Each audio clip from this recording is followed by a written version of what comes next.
কালকে ওর সাথে যে ব্যবহারটা করলাম আসলে এটা ঠিক হয় না। তাও তো মানুষ, যাই হোক দেখি ও কি মনে মনে ভাবে না ভাবে। সলিম, সলিম। জি সাহেব ডাকছেন? জি সাহেব ডাকছেন? কোন? তুমি একটা কাজ করো, আমাকে একটা ছোট করে চা বানায় নিয়ে আসো তো। আচ্ছা সাহেব দিতেছি।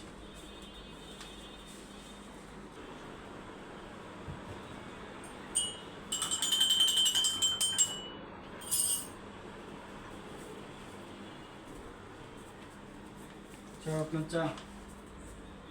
হ্যাঁ, আচ্ছা শোনো, তোমার সাথে একটু কথা আছে, আসো তো। আসো আসো, বসো।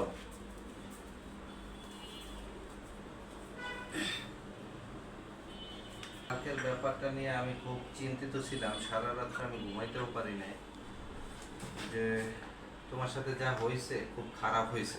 অর্থাৎ কালকে আমার এই ভুল হয়ে গেছে, আপনার সাথে বেয়াদবি করছি, আমার চাকরিটা খাই না সব আপনি, কারণ আপনাদের দয়া ভাই। আরে না না, আসলে তুমি যেটা ভাবতেছো সেটা না ভাই, আসলে ভুলটা আমারই হয়েছে। কারণ আমি, তুমিও মানুষ আমিও মানুষ। আসলে তুমি উপরে ওঠো, নিচে কেন? উপরে ওঠো। ঠিক আছে, আমি পায়ে জুতা পায়ে ঠিক আছে, নিচে থাকি থাক। আরে না না, ওঠো ওঠো ওঠো ভাই। তুমি আসলে এভাবে 20 জন মুসলমান আর একজন মুসলমানের ভাই। কষ্ট ভালো জানতো, তাহলে দুনিয়াতে ধনী গরিবের আর তো থাকতো না, সবাই ভালো থাকতো।